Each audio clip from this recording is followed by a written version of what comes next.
na niveau ya libanda bazo benga ke ba pesi grand moko mbongo mais la famille $10,000 mais grand na liango ba benga ka ya mbakate so ba biloko bongo po muntu apeso confiance même si yo kutu bando bota mo yibate grand pasteur a escroqué bando bazana poto grand pasteur a escroqué bando bazana poto ba pesi d'abord ba pesi ba pambola kiye ba sombele mutu kasika ba pesi $10,000 oleke batina na agence ba pesi papa lokozo kende mbongo oyo pesa famille fa ba somba makamo ya lupango to somba ba sala misala yake ya zumbongo na lia ba benga ka ya mbaka États-Unis Amérique Tala papa okay.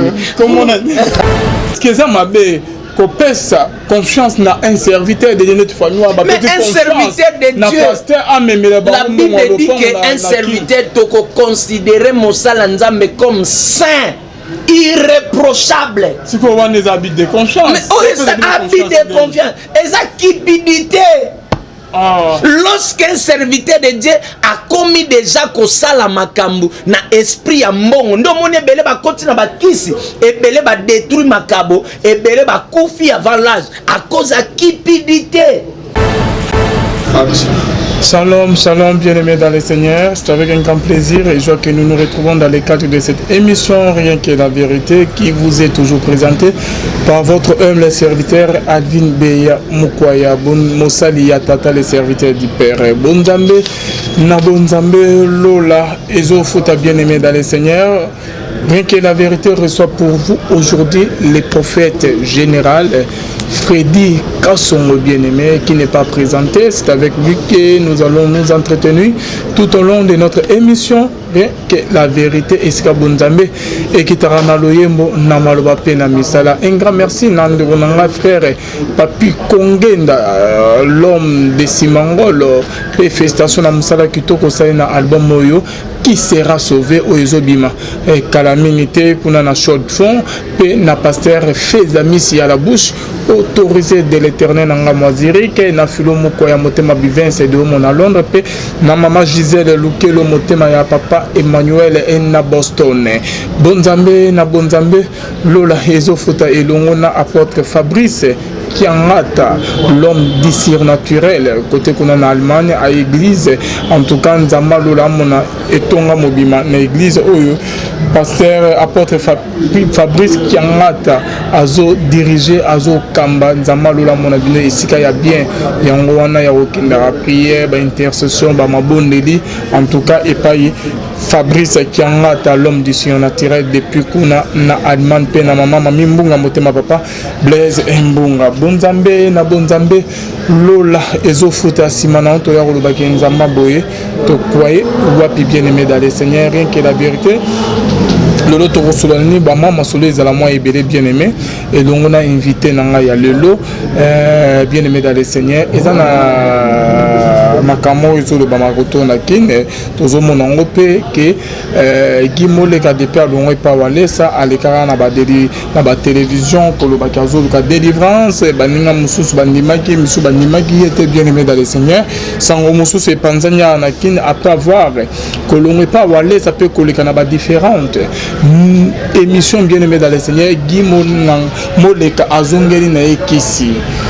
Donc, il y a des collaborateurs, il y a des gens qui sont à fond, ici temple, à comment on ça va qui c'est ok, on a qui ça c'est pour ça qui ça c'est Gimole Europé ça pour ça qui ça Roland ça Mobali Yamibali et blo ba qui ça bambongo ba lui que Gimole a sali si temple. Il paraît très bien aimé dans le Seigneur on a conditionnel. Est-ce que ma cam tozo ya Gimole ka isa solo moi nazala wana toujours pour Europé les vraies infos bien aimé dans le Seigneur na komerana Robert Gimole nan toyokana elo nini poussé que azongela bakisi est-ce que pasteur o Gimole kabana koluka na ba émission pour na délivrer à mon anité ba pasteur ba koki ko délivrer Gimole kate ou comment pour que azongela kis a fongoli sa temple ne bande ko bazolo ba bien-aimé dans le Seigneur mais on a confirmé tout toujours mais Robert Gimole kana bino ensemble na invité manga aza to mekana ko yoka Gimole ka au juste makamuni nyazo sala nini Gimole ka alimi atalisa biso eza ya solo to ya lukuta tozo benga Gimole ka bien-aimé bozo yoka ye. Allô frère Guy. Allô frère. Papa Guy Boni. Ah, ça va bien. Ok, papa, Guinana vérifié une information na yokia. Na nazalaka avant de publier l'eau soit que tolobele loko quoi. Parce que na Facebook awa ne bande musu bazolo il paraîtrait que Gimoleka ozongeli no ba kisi ozoli na délivrance te na yebite papa Gimoleka yande tema que na en contact direct na yo. J'ai voulu na kota en contact na yo mo un peu ko éclaircir biso. Na tino lo pe balien wana ke non Gimoleka zongeli ba kisi bilo mo ya bon azoli na nzambe te. Maramsu ya nzambe te. Allô? Oza wapi? Oza na kati ya église. Donc makambo toyoki ke ozongi ba kisi eza nango ya lukuta.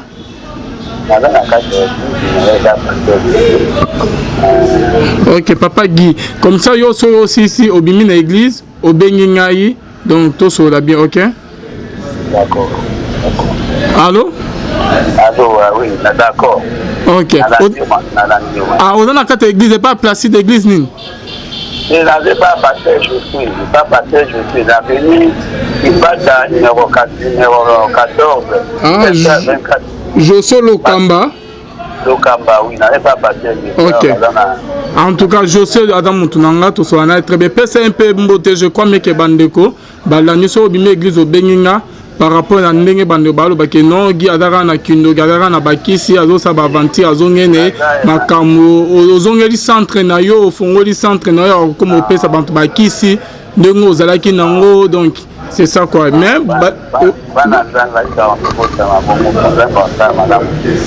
ok, notre lobby, osez pas Josué Lonkamba, tout ce anaye, n'a pas en contact naye, tout vérifier, tout y est basoki que Mikolo oza na maboro naye na neto yeki sans que ozonge na temple na yo, au fond di so ozonge ko pesa ba kisi ya bachel, ya kindumba, ya banganga, ya bamongo.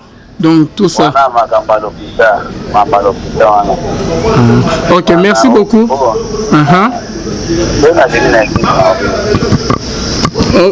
Ok, merci beaucoup Papa Gimoleka. Je crois même que Bande va comprendre. Mais Benganga sera aussi ici dans le en contact avec José pour vérifier. Bande ko bazui vrai version il y a Gimoleka à lobby qui a zonné na ki ngangate a fongo ici temple te azali na église et pas Josué azo prier. Donc c'est ça quoi. Trop bien après toi battre délivrance et comme niveau. Merci Papa Guy. Merci. Voilà, bien aimé dans les seigneurs, là, Guy Moleka, prophète Frédéric Kasson, merci. Je commence d'abord à dire merci à Dieu pour un souffle de vie. Vous savez, donc la Bible dit chaque matin, Dieu renouvelle sa bonté. Et je dirais aussi merci parce que vous avez canal ainsi que Binope. Ce qui Bino Bozate, moi, Ebisoto Sala Musala Oezate. Donc, tout ça, c'est votre humble serviteur, le prophète Frédéric Kasson, le général, les responsables de l'église, cité de la restauration, et précisément à Kinshasa. Bino Nyon Sobozolanda Biso, que Dieu, le Dieu du ciel, vous bénisse au nom de Jésus. Ok, moi le lobana Nino ya Gimoleka, na wuti ko benga yoki makamalo. Oui, Nayoki très bien. Nayoki très bien. Oui, parce que tout ça là qui est mission l'autre fois. Ndenge frère alobaki qui a zoluka délivrance au basala qui simbité ba esprit na lobaki en pleine émission que le frère Gimoleka aya komona ngai toujours atteint ba prier mais toyoki par rapport à yoki parce que nous avons une information qui a zongeli mamnaye na moni ndengo bengi alobi que non a zongelité azana église moko bazolandele prier. Pour moi je dirais merci à Dieu parce que nzamba zana posa ba amba. OK, merci beaucoup. Ma pesi prophète José Lonkamba iska Gimoleka zalimbo temet okutana to sola. Net wuti koyoka lisolo ya Nanyo Moleka toujours dans ce élément moko. Oui. Il y a président de l'église des réveils au Congo. Oui. Albert Kakenza batunaki na moko ya ba ndekonanga alekaka parmi ba journalistes na biso ya la Voix Céleste na RTP na PC Mbote Brown. Et on se retrouve tout juste après. Oui. Ba mauvais fruit wana et infecté l'église na biso. Yangwa mona telemi il nous faut un nouveau réveil. Il faut chaya un réveil volcan. volcan parce que volcan moto wana yango soko ye ba lave wana etumbaka nyos ba bu ba mankioniste nous na koloba lelo ba koyokanga bazana ba gombe bazana ba kitambo bazana ba matete ba na lemba tous ces bandits ces assassins ces criminels na bing bango ba criminels baba assassin ba malfaiteurs nazo pese ba OK d'accord tous ces bandits là je vais les poursuivre. Je vais faire fermer l'église. Pardon, président. Bien. Question inaïs. Pourquoi qui m'a dit? Mais il n'y a pas ça qui autorisation pour fonder l'église. Bateau, on a c'est ça. Le ministère de la Justice. Mais dans la plateforme, il y a c'est ça le problème. Non, mais nous sommes basés bisoté. Nous sommes basés sur une élection dans l'église de la vérité. Mais ma camarade, on attend qu'on s'abasse le bakaka, église de la réveil. Donc ils doivent se définir. Est-ce que nous sommes une église de la réveil? Il faut qu'on ait les boules pour nous s'engouma. Là, qu'on ait les boules pour nous s'engouma. Ça, ce n'est pas nous, ça c'est pas le miracle de Dieu. Que nous ait les boules, pour c'est le spectacle, nous avons dit à côté, les boules, abîmées, n'ambois, non, ça c'est du fétichisme dans la carte de l'église. Alors, fétichisme dans la carte de l'église. Alors, bongo, ils ne nous appartiennent pas. Si on a quatre personnes, c'est la brebis égarée. Peut-être Ngouya Nzambe Kiti, intimité Nzambe Koufi, il s'est livré dans quatre péchés, alcoolisme, prostitution, Saint-Esprit a lâché pour survivre à comme un montage. Voilà, Bonzambe, Lola, Ezofuta Papa. Freddy, l'homme de Dieu, bande retour dans l'élément. Président ya ba église de réveil, président ya ba église nabino, alors dit que Kalamine ta comme kanga ba église, ba pasteur, ba faux ba pasteur ou bazo sala système à fabriquer ba miracle ya ba manque on a. Réaction no cause amener par rapport à des na ce qui maintenant passe na motema. Et pourquoi n'a pas ça eu décision? Yango na loba. Je salue mon évêque papa Albert Kankenza Monambo. Que je respecte beaucoup l'évêque, merci beaucoup papa. Ce que moi je vais dire, c'est bien. Papa a eu une décision, il y a aucun église, c'est bien. Mais il y a un problème dans beaucoup. Il y a un problème pourquoi? On a raté beaucoup de choses. Dans notre pays, on n'a pas de gens comme des Idaoussa qui pouvaient dire ah. Et tout le monde bayoki a on a basali.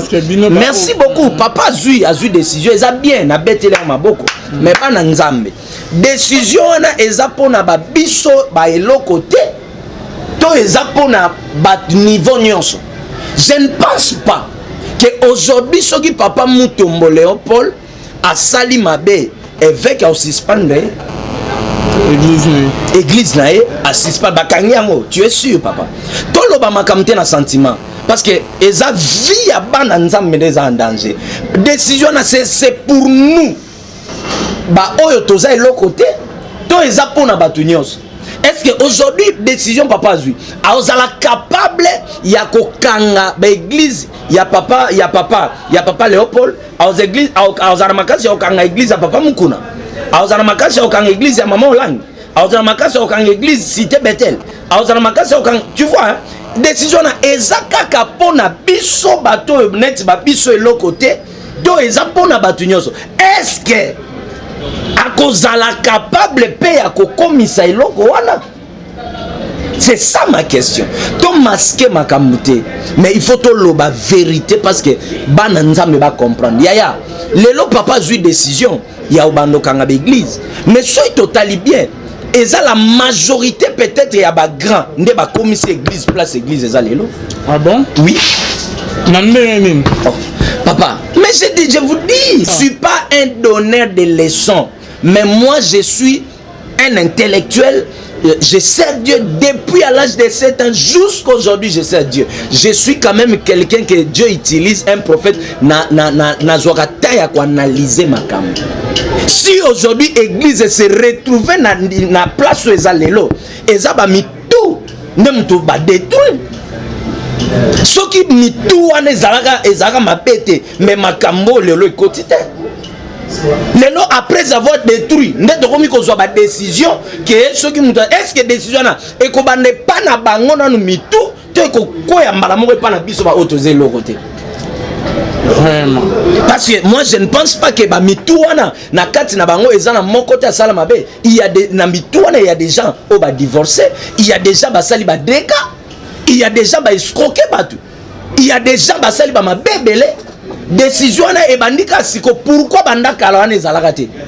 Parce que papa évêque c'est un grand de notre pays, il est l'évêque général, il a droit ya koloba. Tozalaka na réunion ba pasteur, papa oki kolobelo moko na sali be batu ba sali samna net mandimi me libanda bando bo sia ya oloba na biso nini, sia ya oloba na biso nini, ya oloba na biso nini, ya oloba. Tu vois maintenant, ce sont des choses oyo nde bomi église ya Congo. Et banda non na mutu, pour kitana, c'est pour exemple banda na mitu. Mais c'est ce que papa Elvin Nangaï, papa Elvin Nangaï, j'ai des larmes aux yeux, hein. J'ai des larmes aux yeux, j'ai des larmes aux yeux, j'ai des larmes aux yeux. Papa, même comme Nazol, moi je suis un prophète, naloba mamna sentiment te po batu ba mona nga ba yokanga. Non, moi naloba ka onzamba zo souffler nga naloba. Mais tant naloba ke mitou papa. Papa na biso belé on détruit l'église. Yango mon lobby hein papa Alvin pour mes athées au mon église est en Nzambe il y a un vent on Nzamba zo souffler l'évangile ya mboka na biso les choses vont changer ozolo bana kanda boke non lo bana kanda te 15 to kanda contre non nazolo bana kanda te nazoloba parce que ça fait trop mal. Tu sais qu'aujourd'hui les serviteurs de Dieu ne sont plus considérés à cause de makambo belé. Tu sais pourquoi bandeko balanda biso na poto ba pesa biso confiance à 100%. Moi j'ai des gens qui m'ont appelé na niveau ya libanda bazo benganga ke ba pesi grand moko mbongo même la famille $10,000 mais grand na liango. Ba bengaka ya mbakate. So babilo kwa bongo po muntu apeso confiance. Même si yo kutu bando bota mo yibate. Grand pasteur a escroqué bando bazana poto. Ba pesi $10,000. D'abord ba pesi ba pambola kiye ba sombele mutu kasika.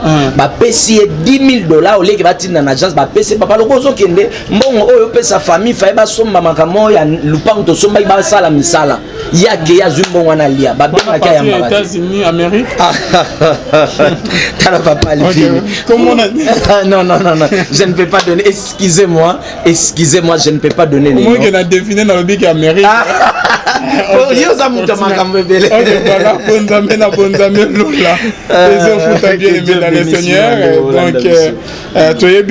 Donc, est-ce que ça m'a fait confiance dans un serviteur de notre famille? Mais un serviteur de Dieu, la Bible dit qu'un serviteur doit considérer Moussa Nzambe comme saint, irréprochable. C'est quoi on les habits de confiance? Mais ça habit de confiance. Et ça cupidité. Lorsqu'un serviteur de Dieu a commis déjà kosala makambu na esprit ya mbongo ndo moni ebele ba kontina ba kisi ebele ba détruire makabo ebele ba kufi avant l'âge à cause de cupidité. Azana mutuka ya cher azala na mbongo azana église ndo moni ebele ba wangani Yesu. On ne mélange pas Jésus avec quelque chose. Il est le seul unique, le seul et l'unique Dieu. Ok, l'homme de Dieu, tous les gens qui sont là, ils toujours il y a un système pour un système il y a et là ni c'est ce qui marque on a fait quelque chose comme ça. Non non en fait pas trop beaucoup. Nayoka à salaire ba émission Belena ba Roger Baka. Non ngana landa kinde une fois nayoki yango deux fois. Na émission frère Roger Baka zaï ko sala, il parlait des makona, ceux qui makona mais je sais pas vraiment trop. Yo c'est la Congote hein. Non na ebelo Congote non c'est la monde. Ah prophète yo na kino ebelo Congote c'est ça va faire miracle. Au saliboa au benisi bonani alobaka te système so ya kitalatala ba yeba tekeli au disque au beti li sakole. Attends mon raté vas-y. En fait non que merci papa Alvin. Nalinga komingi parce que ça va question moko se mutaza bonzambe te je ne sais pas en fait koloba ke système wana na ebi penza ngomingi te et puis ce que je vais dire la Bible dit on ne se manque pas de Dieu. bande ko bozola nanga basala nzambe partout esika boza, que Dieu bénisse bandimi ya nzambe boza partout dans le monde. Je vais vous dire quelque chose par rapport à mon papa Alvin Alobi, ya ko yokana ko monter. Je vais dire ceci, on ne se manque pas de Dieu. To sakana na makambo nyonso mais basakana na nzambe te. Et je vais te dire aujourd'hui, ezana ba péché o ezaka impardonnable. Lokola blasphème contre Dieu ou contre le Saint-Esprit. Maintenant, monter ou fabriquer le miracle, c'est un blasphème contre la puissance de Dieu. Parce qu'un homme ne peut pas aider Dieu. Dieu, dans sa souveraineté, il peut tout et il peut faire tout. C'est un blasphème contre la puissance de Dieu et contre la puissance du Saint-Esprit. Lorsque Bossala Bongo, Kosala nini, Tosala nini. Non, ne dis pas que Bossalaka. Basalaka. Ngai non atikali ko fanda na mutute oyo na moni peut-être azoluka a monter, toi préparer à ça fabriquer miracle. Parce que moi qui vous parle, na ministère nanga Dieu a ressuscité 7 morts. Oyo ke soko ye ezate ke ya lisolo, si tu viens à l'église, il y a 4 bana on bakufi ba oke kotsa na mo ba benga na bozelanga na ye na sambeli nzamba zongse na vie na miracle nga na zaka na eloko moko esalanga pasi ba benga un jour mwana moko akufi tangu na kei batu ba moninga batu bandi ko ganga ndenge prophète toi ye mwana azobika. Pour moi na oka passe na motema, c'était impossible que nzamba sala parce que miracle autant que ça les magasins pour la gloire na bisoté mais ça pour la gloire ya nzamba tant de baloba ke ndenge ye akobika, c'est comme si c'était moi ndem tuna biksa. Oh moi je suis un simple serviteur, muto abiki saka aseku saka nzambe. Papa au monde domaine ya miracle oyo il ne faut pas forcer les choses. Nzambe basala la publicité. Yé moko ami sale la publicité na ndenge na ye. Dieu n'a pas besoin de tes témoignages pour se sentir kaza nzambe. Ami sale la biloko yé moko e témoignage kaza nzambe. Papa, tala ma patate. Bande telema. Tala moi, tala sanza. Tala mai. Banda to banda ko lia bambis style le bambis c'est la rate. Tala zamba. Til banda banda ko kata banzete ba ko sala mabaya style le si la rate. Nzamba za na posa te muto monter au sala so pona ni bato basala ngo bayebi bonzambe biente. Aujourd'hui, s'il y a des hommes de Dieu qui font ce genre de choses, c'est parce qu'à l'église la puissance de Dieu ne plie. Oui, je te dis. Et pourquoi? Mais moi je connais, il y avait un pasteur que tu as un pasteur qui a une église mais n'a pas une Bible. Ah bon? Ça c'est blaguer avec les choses de Dieu, papa. Tu as une église mais tu n'as même pas une Bible. Moi je suis prophète mais je suis un enseignant de la parole. Parce que tu ne peux pas être un prophète mais tu n'arrives pas à interpréter bien les Écritures. Tu es prophète par rapport à quoi? Il y a des pasteurs qui m'appellent souvent à 7h, 8h, à matin à dimanche, à 9h30, mais à 8h45 au PC matin. Ça c'est blaguer avec les choses de Dieu, papa. Bazasko batwa bongo, ndeba fidèle belé balingaka. Yaya, toluka discernement. Fabriquer ou monter les miracles, c'est un blasphème contre la puissance de Dieu. Et ça, on a bango ezalani. Ah, ça on a bango ezalani. Nzambe ayebaka ndeni opesa so ya mutu na mutu. Omoni au-dessus de nous, likolo na biso, il y a quelqu'un qui va être suprême. Yamona lobana bandimi to zizaka na biso batute. Et ana mutu o aza likolo na biso. Ya yebaka koma pinisaka mutu na mutu. Batu nyoso basala biloko na bakenda musika. Merci beaucoup prophète Freddy. Que l'homme de Dieu tous on score du solo na biso toujours ya basisa ya mapiona. Diba ebi kan Luka Kaluka wina ebi cimetière kitam kokende kuna oui nakenda kuna mwamba lebele parce que la majorité malebele oui malebele oui malebele okena no malebele nakenda Kaluka parce que awa na le kara déjà na 5 chaînes ou 5 à 6 chaînes ya télé batu balanda ngebele la majorité batu balanda biso za na ba commune un peu reculée Kaluka kuna ne makambo esala non ngana kenda Kaluka ezali nde ba benganga mutu azobela to ana mutu maladi na akei na sambeli mimi bapaster bakenda kuna akei azwi ndeko mo bamonaka na ye bango ba spécialiste kuna ami commissaire qui est aveugle aye na séminaire na église ozo prier pas na moni nzoka nde c'est un blasphème. C'est un blasphème contre la puissance de Dieu. C'est un blasphème contre. Après avoir que ça la bongo, après. Parce que gloire aux mbongo te. Yaya, aux gloire aux mbongo après. Ba okut ba kufa ba tika mbongo. Ba kenda na ngona cimetière. Ba kenda na ngona na cercueil. Non. Muto apesa mbongo c'est Dieu. Moi j'ai fait un phaseur. Moi si na bali oyo yebi petite sœur na yo ya veni, moi si na bali na zote que les mailles. Je vais te scandaliser aujourd'hui. Elle peut venir ici à témoigner. Na zote que les mailles. Mais aujourd'hui na balié légalement tozana ena ndaku. Moi j'ai toujours dit que c'est Dieu qui bénit. Papa, to sambeli batu ba moni ba miracle, nzamba saleli batu, nzamba pamboli batu, mais ezaki na batu ke o bazaki reconnaissant. Mais nzamba ya ko pambole la biso, afungwela biso mangamso pas muto satanda kité. Muto satanda kité. Nga lelo na tambo na mituka na tambo na ona sombate. Ofandi boye muto sambela ke eleki 7 ans. Aboti a voyager abosani a luki abi papa ngane muto sambela nga zana poma obota na zana poma sida bo papa na moni loko na ko peso te mutu kananga ona sombaki zoyango. Et par la grâce de Dieu, mami tukango to teki yango yo yebi to teki yango poto sombela nzambe sika to en pleine opération achat parcelle autolobaki donne ce que tu as to sombela nzambe sika. Chaque samedi prophète Freddy yeba na moi si l'église momba to kenda otala ba ofele to sala ngo pourquoi pona bolinga nzambe. Ce que Dieu cherche na vie à mutu papa Alvin, ce n'est pas ce que tu as. Dieu cherche le cœur. La Bible dit, fils, donne-moi ton cœur. Parce que ceux qui a possédé déjà mon thème a possédé Nyoso Moutazana.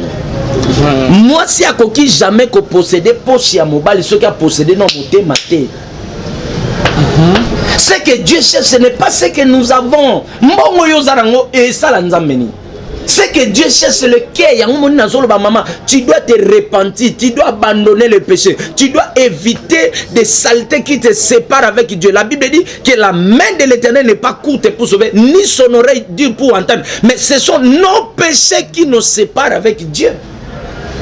Voyez, monter ou fabriquer le miracle, mon frère, mon serviteur. Moi d'abord, je ne crois pas à ces choses. Je ne crois pas que les gens fabriquent les miracles. Tu ne crois pas? Je ne crois pas. S'il y a des gens qui le font. Oui, vas-y. S'il y a des gens qui le font, non, mon angoté. Non, mon até, mais on a une émission à Denis Les avant qu'il y ait Cameroun. Oh, bah ça, Roger Baka, on a bien que Denis Les a dit parmi les prophètes au Barrénia, la série, c'est série, on a quoi, mais Denis Les a ça la boy. Na dibosa caméra aujourd'hui miracle neni babana ko sala ba maki ba nini aujourd'hui papa Denis laisse dénonce ces choses azao sala pourquoi on a connu papa Denis laisse un serviteur de Dieu depuis on a compris que ce qui a eu grâce parce qu'il faisait ce genre de choses mais il le faisait pourquoi?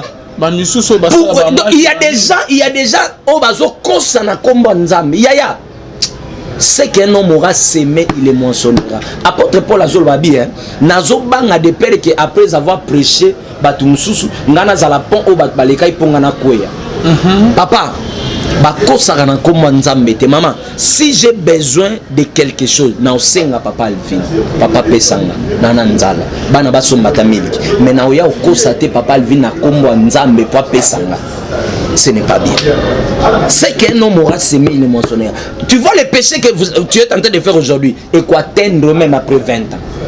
Il y a un belé bazo payer ba prier ba masumo ba salaka 15 ans 20 ans passés. Le péché ne sera pas impuni. Et quoi atteindre yo. Vraiment. Ok, l'homme de Dieu, c'est notre système on a yo ko le banini. Et là on le ko le banini que système que ozo prier beaucoup ozo nyoka mo bokundi tant oya ko sa délivrance bimi bon non pourquoi ce système? Nous devons abandonner ce genre de choses peuple de Dieu. Nous sommes là toza wana te lokola ba donneur de leçons mais toza seulement koya na ngolu nzambe na nzela ba mateya oyo nzambe amatisa na mitema ya batu ke to abandonner kokosa na kombo nzambe to abandonner mape na kombo nzambe.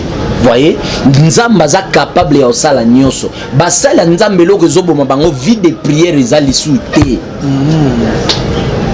Oyebi ke banda na bandi osala nzambe non na lala 7h du temps 6h à 7h du temps ngai yo ku doza témoin même yo des fois na yebisa ko na bi yango zora non temps ko préparer des missions tu es tout le temps dans la prière. Moi je le témoigne parce que Nazaranaye on a passé des temps de prière avec c'est quelqu'un que Nazara ba témoignage belé on que peut ça pour naïe non ça la montée sur la koufi mais je le fais nengaza vivant donc j'ai des témoins. C'est quelqu'un qui passe beaucoup de temps Azaï même na programme chez moi il devait venir prêcher mais aïe singa papa Nazara des missions moko boy na ko zo temps parce que talaga musanga mais faut concentration. J'avais apprécié ça.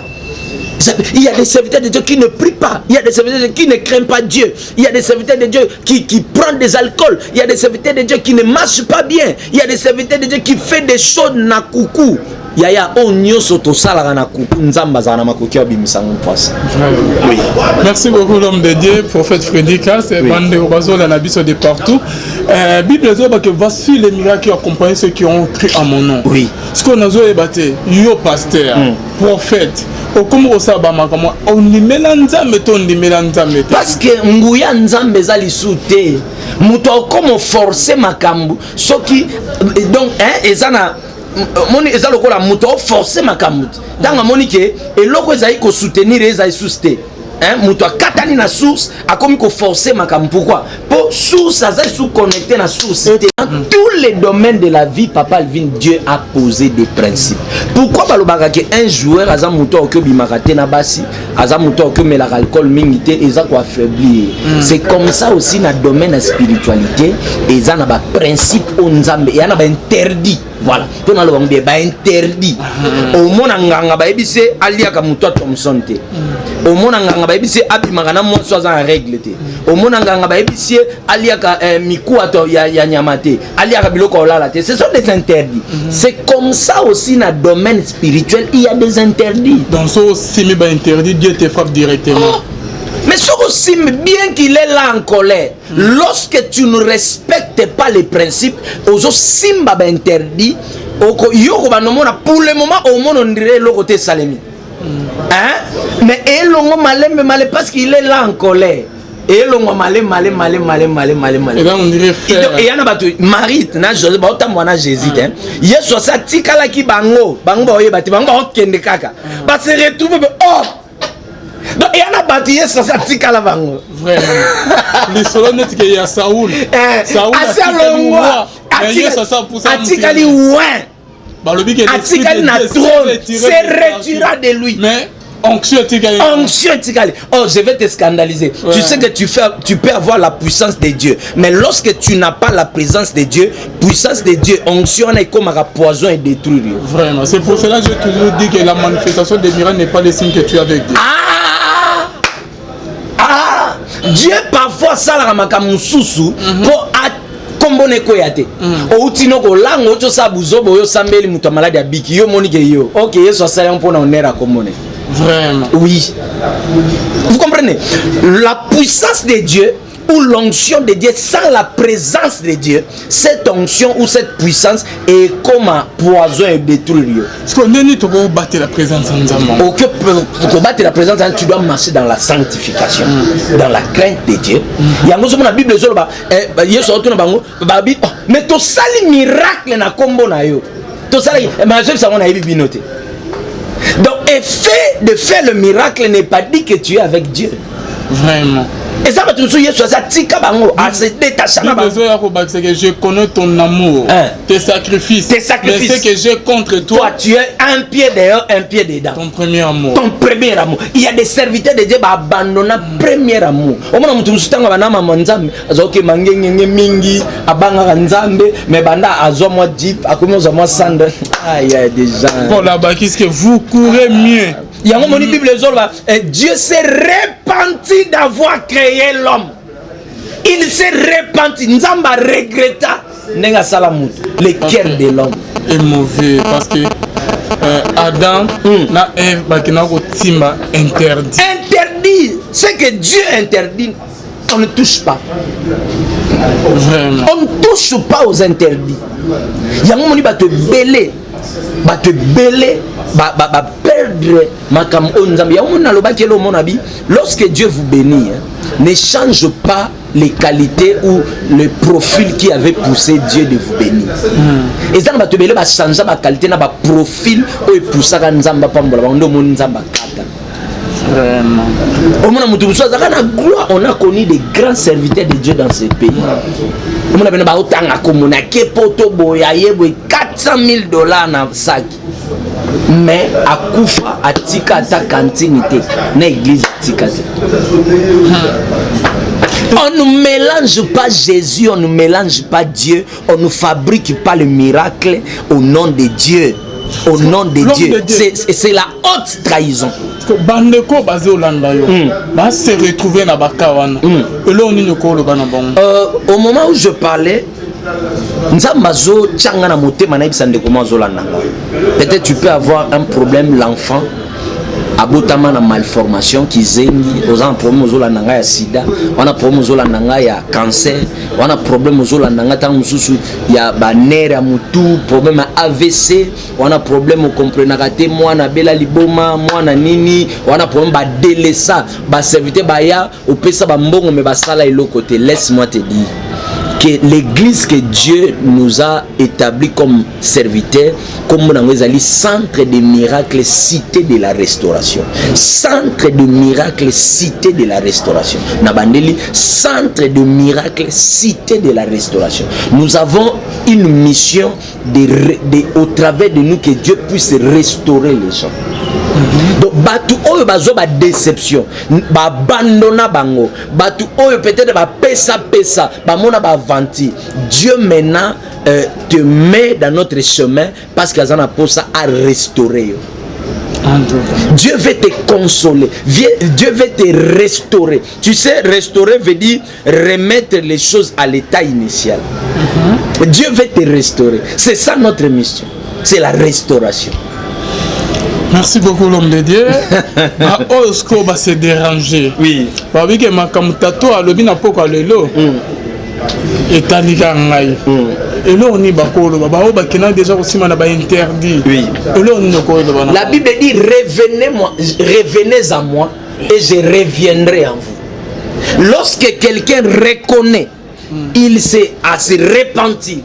Il rentre dans ma colonne. La Bible dit il est fidèle et juste pour leur pardon. Et lorsqu'il pardonne, il oublie. C'est un père. C'est un père. Un véritable père. Il y a les qui s'aramoutent pour mbongo. Il y en a pas parents qui les qui s'abana pas mbongo. On a parents qui les qui si moi si n'est pas mbongo. Mais il y a les qui il a accepté de perdre son fils pour n'angana yo papa Elvin. Tala muta la accepte ce bolinga boy. Ko limi seza ko bosa ta bena mutu ke mokili mobimbe ana ngo sika makolone nyataka mais andima fana ni na kati na motema c'est Dieu même. Lorsque mutu a se repenti atiki mabe aye na makolo ya Yesu au yamba eza lokwa histoire ni parabole wana ya enfant prodige hein asali mabe metango azongi papa yambie pa saler les fêtes. C'est ce que Dieu attend de toi. Nzamba tozongela nzambe parce que so mitali vraiment bien oyo za lelo ce qui nzambe te neti ba biso ba fazer outi na zando te ka mai fazer olala libanda. Mais aujourd'hui nzambe un enfant qui n'avait pas de forme papa Alvin solo nzamba c'est qui ça. Un enfant qui n'avait pas de forme, un enfant qui n'avait pas d'avenir, mais aujourd'hui, après au trahi, un orphelin de père et de mère. Au bien maman, Nzama c'est qui ça papa? Il y a solo. Nzama lola. Ah c'est qui ça? Na s'appelle pas, je sens dans mon esprit Nzamba mais moi musika. Amen, je reçois. Au ça la voie déplacement mais en États-Unis. Nzamba Amen. Yo po oyo on a des temps malheureux c'est possible, il est capable de le faire. Nayoke sengozo kota na mitema batu. Amen. Et c'est omoni bato ba abandonner bango. Tu es délaissé, abandonné. Nzamba okote sengo. À partir mission oyo ke sengo moko na no yokate. Reçois cela. Même vers le soir, la lumière de l'Éternel apparaîtra sur toi. Quelle que soit la durée de la nuit, le soleil finit toujours après. La Bible dit na Ésaïe 60, lève-toi, sois éclairé car ta lumière arrive. Même attends mami kanane zo simba te et simba. Ba médecin ba se ba 4 pour na yo. 4 et simba. Il y a une maman qui a prié pour naître, ça prière à 4 jours. Maman na balobi aoki ko botate. Aoki botate et to bondeli prière à 4 jours, na c'est dans une semaine aux autres zemi. To prier pour naître dans une semaine, ndena olo banwe abandi zemi. Ba bisi azadi na zemi ya une semaine. Il y a une maman ala nanga je pense azana à Londres. Cette maman akenda ko kanga ko bota yemo parce que zaidi ana bana akio kanga ko bota tango akangi ko bota bakabona mobala yo linga mobali mususu. Mobali wana esali akumina azana pour ça babota. Akena hôpital ba fungola pour bota ba yebise babi ata to fungoli au resu ko concevoir. On a prié tout aussi ça prière na yebise nabi dans quelques semaines nzamba zo peso ko bota. Tu vois hein, c'est que Dieu peut faire. Donc le Dieu de papa Alvin, le Dieu de prophète Freddy est capable de faire de toi oyozo kanisa et puis à consoler de son thème.